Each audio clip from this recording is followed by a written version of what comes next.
Es un gran privilegio encontrarnos nuevamente para estudiar la palabra del Señor.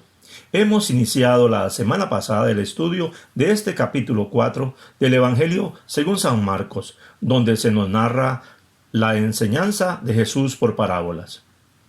Haciendo un énfasis en la manera de escuchar, vimos la parábola del sembrador, la que narra con amplitud y explica en detalle.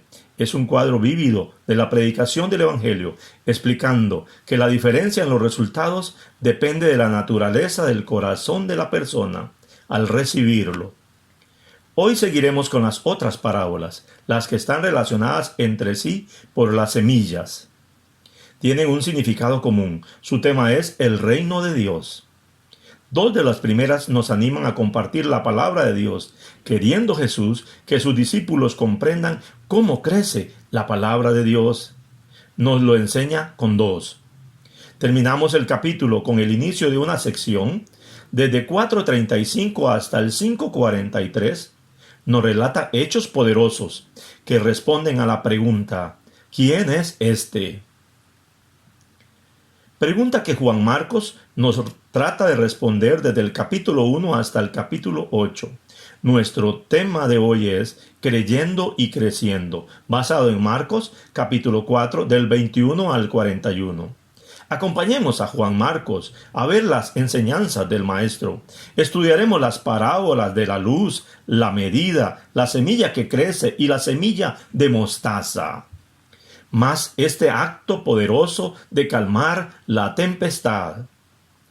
La enseñanza y explicación de las parábolas eran para capacitar a los discípulos con el fin de que lo hicieran con otros. Anteriormente hemos ofrecido que la semilla es la palabra, el Evangelio, las buenas nuevas de salvación. La tierra o suelo es el corazón de la persona. Los apóstoles han sido esa tierra fértil que han abierto su corazón al Señor Jesucristo. La luz de la revelación de Dios no es para estar escondida, sino para alumbrar a otros. Jesús resalta lo propio de aquella lámpara. Con su mecha encendida era para dar su luz. Este recipiente pequeño de barro en forma de platillo hondo, con una oreja a un lado y al otro lado una boquilla para que salga la mecha. Llena de aceite por la parte superior, tenía dos agujeros pequeños, uno para echar el aceite y el otro para el aire. No tenía el propósito de ser encendida para luego esconderla debajo de un almud. Ese recipiente de madera que tenían los hogares para medir los granos. Tampoco era para poner debajo de una cama. Más bien se coloca sobre el candelero, donde da su luz. Eso es lo que deben hacer sus discípulos, brillar. Deben permitir que la palabra de Dios more interiormente y gobierne sus vidas. Y exteriormente también deben de testificar de lo que ella hace al interior. Ellos tienen la luz, son la luz y deben manifestar esa luz. No se debe esconder. Debe de ser presentada a las personas. La palabra de Dios debe ser compartida. Por eso Jesús enseñaba esa gran verdad de Dios, el Evangelio. El llamado de Jesús se repite. Si alguno tiene oídos para oír, oiga. En otras palabras nos dice, pongan mucha atención con respecto a los deberes y responsabilidades de las personas que escuchan sus enseñanzas. Muy especialmente a los que son sus discípulos les dice: con la medida con que medís os será medido, y aún se os añadirá a vosotros lo que oís, porque al que tiene se le dará, pero al que no tiene, aún lo que tiene se le quitará. Se espera del que ha recibido la semilla de la palabra de Dios, una vida fructífera, manifestando la transformación en una vida obediente que agrada a Dios. Este es el llamado. Entre más tenemos, más damos. Al dar más, más recibimos. A diferencia, los que no reciben la enseñanza de Jesús, no recibirán, más bien se les quitará lo que tienen. Nuestra respuesta al mensaje de Jesús conduce a una mayor capacidad para responder. Cuando lo escuchamos, debemos compartirla con otros. Reflexionemos respondiendo: ¿tengo la luz de Jesús? La luz debe de brillar. La verdad debe salir a la luz. La palabra de Dios debe ser compartida. Hoy más que nunca hay una profunda necesidad en las personas que solo el Señor con su palabra puede llenar. Te insto vehementemente a compartir desde tu hogar. Aprovecha los diferentes medios tecnológicos para realizarlos. ¿Con quiénes compartirás la palabra de Dios esta semana? Al compartir, te animo a hacerlo con una medida generosa. No des poca cantidad, da una gran cantidad. Entre más damos la verdad de la palabra de Dios, más vamos a recibir. Si fortalecemos en este momento de crisis, más fortalecidos estaríamos por ella. Si llamamos a la salvación, más gozo de ser salvos experimentaremos. Si hablamos del perdón de pecados, más consciente de la tentación estaremos y agradaremos al Señor siéndole obedientes. Recuerda, entre más tenemos, más damos, y al dar más recibimos. Jesús nos cuenta dos parábolas acerca de las semillas. Veamos la primera que nos narra Juan Marcos. Jesús comienza: el reino de Dios es como. Nos da una vívida escena del sembrador que esparce la semilla. Después de sembrar, está sin preocupación ni ansiedad. La deja que siga su curso natural. Ella nace y crece sin que él lo pueda explicar. La tierra produce por sí misma, hace que nazca, sale el tallo, después el fruto en la espiga. Dios obra en la semilla que lleva vida, la cual cuando se planta en buena tierra, crece paso a paso y produce grano sin la intervención humana. El beneficio principal del sembrador está en la cosecha. Cuando el fruto está maduro, está lista la cosecha, hay que recogerla. La siega ha llegado. ¿Qué tenemos? Dios hace crecer su reino, obrando de manera maravillosa, donde manifiesta su amor, su misericordia, a través del Señor Jesucristo en la proclamación del Evangelio. Como el sembrador, juntamente con sus discípulos, él mismo será el segador en la manifestación final de su reino. El reino de Dios tiene un inicio y un final en los planes de Dios. Ese final es Cristo.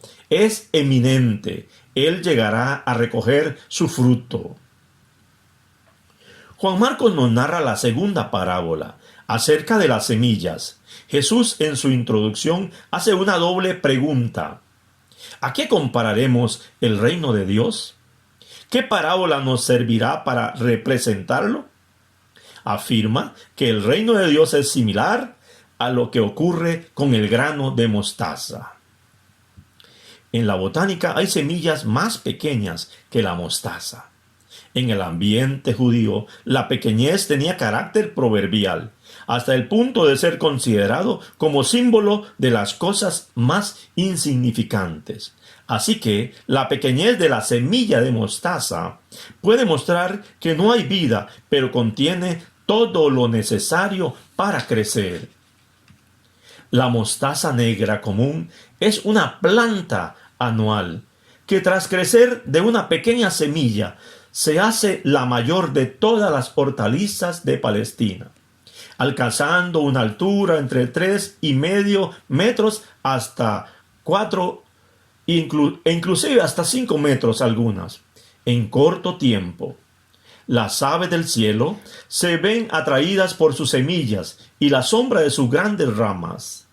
Esta parábola enfatiza el contraste entre la menor de las semillas, que llega a ser el arbusto más alto. Contrasta el comienzo insignificante del reino de Dios, encarnado en la presencia de Jesús, con la grandeza de su resultado final. Reflexionemos. 2 ejemplos de cómo crece la palabra de Dios.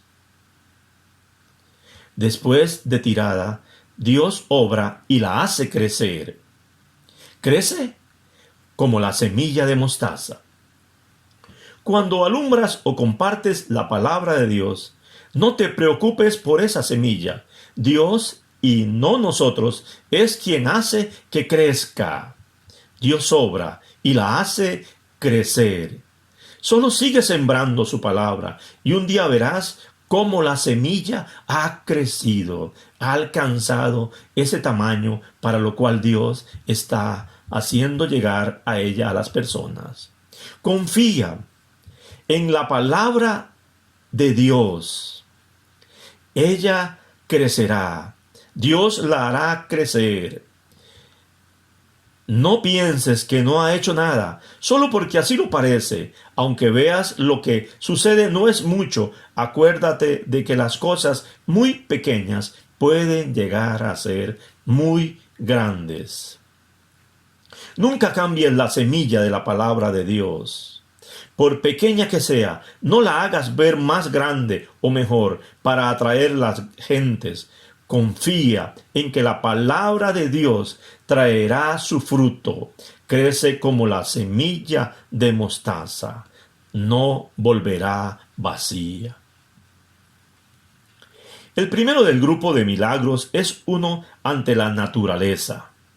Jesús, quien ya se había mostrado como Señor sobre los demonios y las enfermedades, ahora hacía ver como Señor de la naturaleza. Sí, Él es el Señor Todopoderoso que rige también la naturaleza.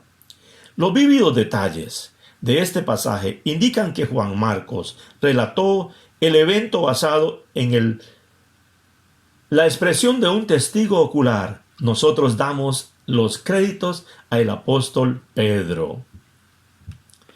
El día había sido largo, de ardua labor en la enseñanza.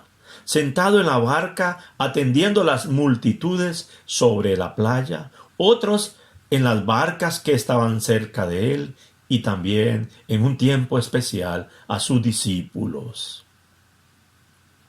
Al llegar la noche, Jesús decidió cruzar al otro lado del mar de Galilea con ellos. Despedida la multitud, sus discípulos, de los cuales varios eran pescadores experimentados, se hicieron a cargo del viaje. El viaje fue interrumpido por una repentina gran tempestad, lo que era común en ese lago rodeado de montañas altas y valles angostos que hacían las veces de túneles de viento. Una tormenta al iniciar la noche era especialmente peligrosa, y en esta ocasión las turbulentas olas caían sobre la barca, de tal manera que ya se anegaba. ¡Qué momentos más difíciles! Exhausto por causa de un día de gran labor en la enseñanza, Jesús estaba durmiendo en la popa, sobre el cabezal de cuero de un marinero. Los discípulos, donde había hombres pescadores que en algún momento sufrieron situaciones similares, se sentían sobrecogidos por el temor. Y le despertaron con un grito de reprensión por su aparente indiferencia ante la situación. Llamándole le dijeron: «Maestro, ¿no tienes cuidado que perecemos?» ¿Qué están diciendo los discípulos? ¿No valemos nada para ti? ¿No te importa que nos traguen esas olas tan grandes? Despertándolo por ese angustioso llamado, Jesús se levanta, reprende al viento y dijo al mar: «Calla, enmudece», como lo hizo con el endemoniado en la sinagoga, desposeyéndolo de todo su poder. A su mandato el viento cesó, quedando todo completamente tranquilo. Realizándoles de inmediato estas dos preguntas: ¿Por qué estáis así amedrentados? ¿Cómo? ¿No tenéis fe? Estas preguntas resaltan dos actitudes en las personas: el miedo y la fe. La pregunta expone que los discípulos no tenían fe en Jesús. No comprendían que la autoridad y poder de Dios estaban en él. Aterrados se preguntan: ¿quién es este, que aun el viento y el mar lo obedecen? Este es el Cristo, el Hijo de Dios, que tiene poder sobre la naturaleza, en quien podemos confiar nuestras vidas. Él cuidará, aún en medio de las tormentas más grandes, nuestras vidas, amados. Reflexionemos, respondiendo: ¿podemos reprender a los vientos y las olas como lo hizo Jesús? Según los evangelios, solo Jesús realizaba milagros de esta naturaleza. No hay registro alguno de que diera este poder a los discípulos. Jesús lo podía hacer porque Él es Dios, está sobre la naturaleza. ¿Cómo entonces esperamos que actúe Dios? Quiero animarle a que confiemos completamente en Él. Dios puede hacer lo que Él quiera y como lo quiera realizar. Puede calmar la tempestad, como lo hizo en el caso de los apóstoles, o darnos la capacidad para resistirla, como en el caso del apóstol Pablo, juntamente con las 275 personas en aquella gran embarcación que nos narra Hechos 27. Pensemos en el elemento de la fe. Ante el temor, la fe es el antídoto, pero no la fe en sí misma. Esta no tiene poder. Es la fe cuyo objeto es nuestro Señor Jesucristo, el Hijo de Dios, el Señor de señores, el Rey de reyes, quien debe gobernar nuestra vida. Nuestra relación con Él se establece por la fe, y todo nuestro transitar debe ser con fe en Él. En este tiempo de COVID-19, pongamos toda nuestra confianza en el Señor Jesús. Jesús es el Señor sobre la naturaleza, sobre los virus, sobre las bacterias y sobre nuestros temores. Por lo tanto, sin importar cuán fuerte sea la tormenta, Jesús nos cuidará. Debemos compartir la palabra de Dios con los demás, siendo lámparas que destellan la luz de las buenas nuevas de salvación. Dios hará que su palabra crezca. Si el viento y las olas embravecidas obedecen a Jesús, Él es Dios. Debemos de confiar en Él. Se les ama mucho. Dios les bendiga.